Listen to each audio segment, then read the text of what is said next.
Welcome back, folks. My name is Will with Ratings Game Music, and today, with the release of Pixar's Elio, we're going to talk about the top 5 Pixar films of all time. Let's go.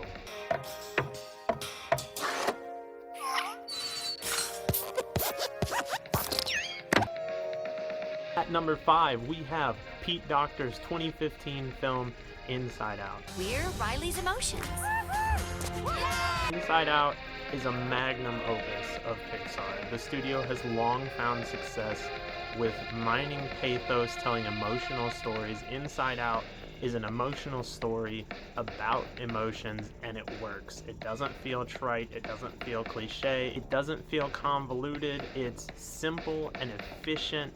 It's great storytelling. It builds to a comparatively small scale climax for Pixar. It's not like a big blockbuster thing. It's all building to a single decision by Riley, the main character, and it's just phenomenal filmmaking on every front. These are Riley's memories. They're mostly happy, you'll notice, not to brag. I wanted to maybe hold one. What happened? Sadness? She did something to the memory. Everything from Michael Giacchino's score to Ren Klyce's sound design to Pete Docter's direction to the vocal performances are just incredible. Inside Out is an absolutely wonderful film. At number 4, sticking with the Pete Docter theme as of so far, we're going to go with the 2009 film Up. Good afternoon. Are you in need of any assistance today, sir? No. Up is a remarkable achievement. Everyone knows about the opening montage. I feel like that was cemented like before the film had even been out for a week. Yeah, that remains true.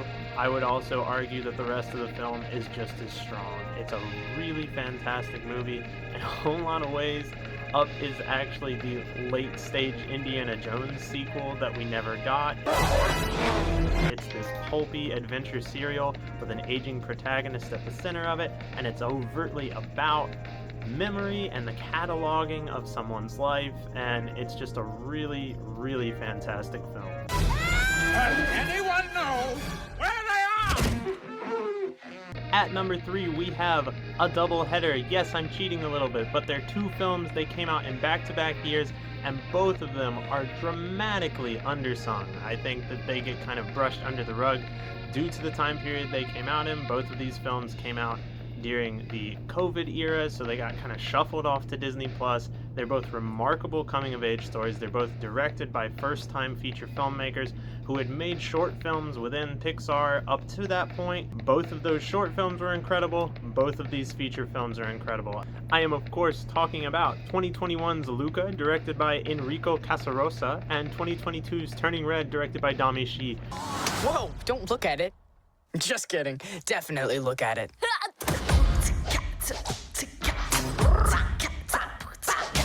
If you haven't seen them, I can't recommend it strongly enough. I am genuinely of the opinion that the run that Pixar went on during COVID, starting with Pete Docter's Soul, going to Luca, going to Turning Red, is one of the strongest runs of films they've had in their history. There's only one time that I would argue eclipses that, but it's a really remarkable run, and a whole lot of people didn't see these films. They didn't go to theaters. I know, it's a lot. And that's unfortunate because they're really strong, and these are fantastic new filmmakers bringing diverse voices to Pixar in incredible ways. Both of these films have very different animation styles from what is generally referred to as the Pixar style. They bring entirely different aesthetics. Wow. Luca. That was hard to watch. You, coming? Just really wonderful films. I can't recommend them enough. They are easily some of the best films Pixar has ever made. At number 2, we have Lee Unkrich's Toy Story 3 from 2010. So the Toy Story movies are all great, honestly. Even the fourth one, I know some people don't like it, but Toy Story 4 is solid. But Toy Story 3 is, for me, an absolutely remarkable culmination of all that has come before it. I think it's one of Pixar's greatest achievements.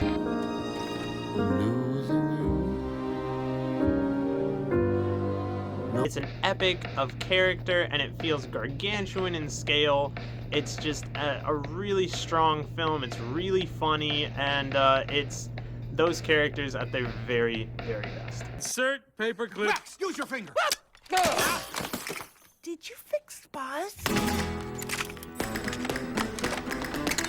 Bitácora espacial. And at number 1, we have... What's this?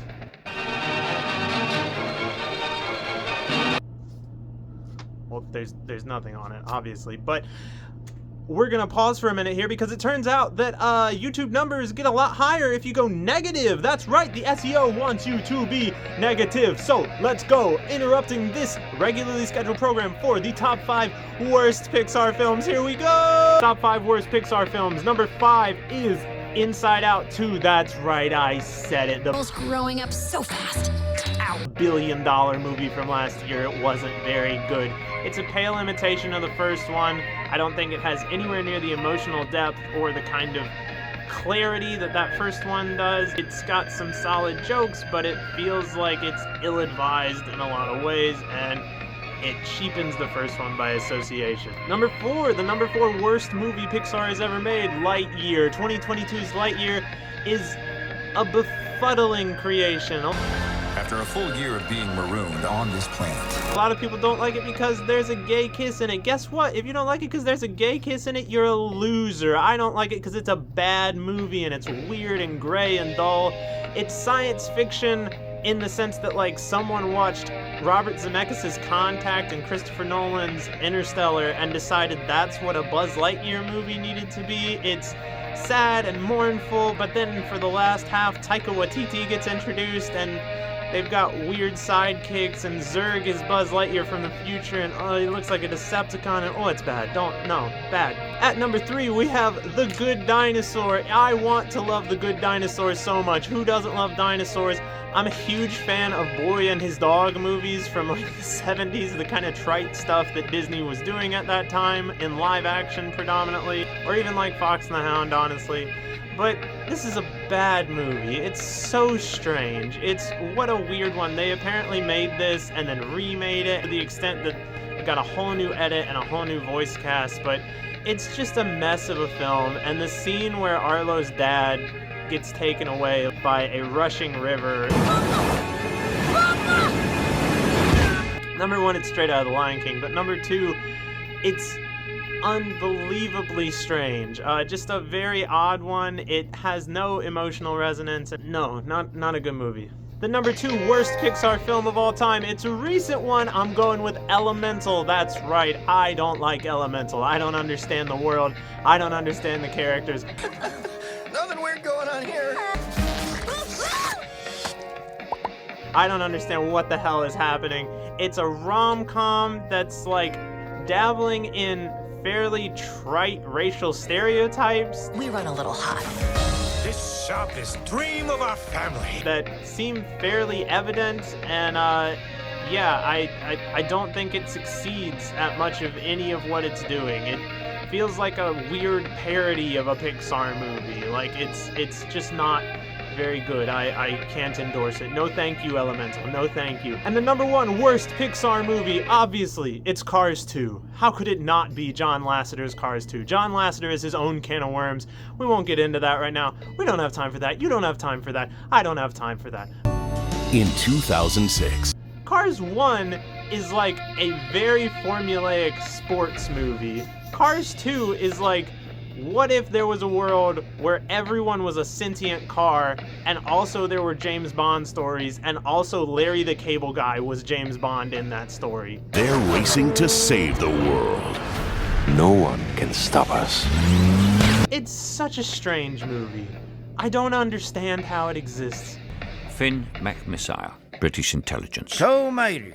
Average intelligence.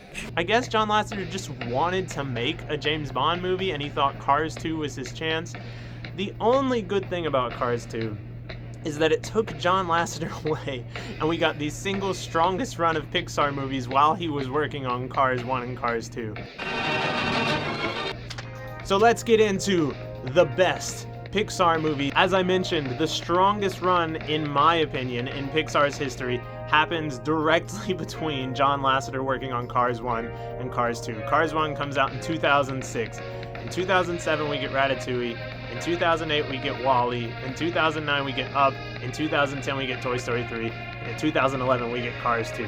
So that entire period of time, Lasseter is working on the two Cars films, right? And we get these incredible works from all of these other filmmakers within Pixar. And one of them is the #1 Pixar film of all time. That's right, Andrew Stanton's WALL-E is the greatest Pixar film of all time.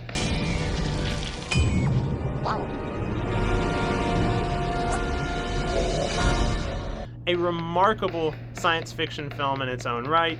Absolutely amazing what it does with the animation. It really does bring a sense of realism, and that's a term that gets thrown around a lot, but WALL-E really does bring a sense of realism, this cinema verite almost style to things. The central character, WALL-E, is incredible. They went and got Ben Burtt, the sound designer from the original Star Wars trilogy, who then became the sound designer and editor on the Star Wars prequel trilogy, but they got him to come out of retirement to not only do sound design for WALL-E, but also to voice the titular character, make all of the kind of noises that he makes.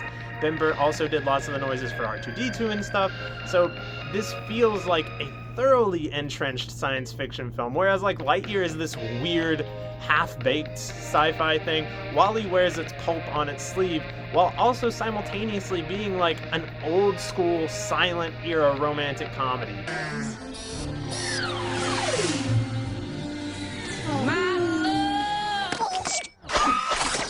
It's a Charlie Chaplin film starring a droid. It's absolutely fantastic, and to me it's the strongest encapsulation of what Pixar is capable of at their very best. WALL-E is a story about a underdog character who believes in himself, believes in goodness, and is able to change the world because of it.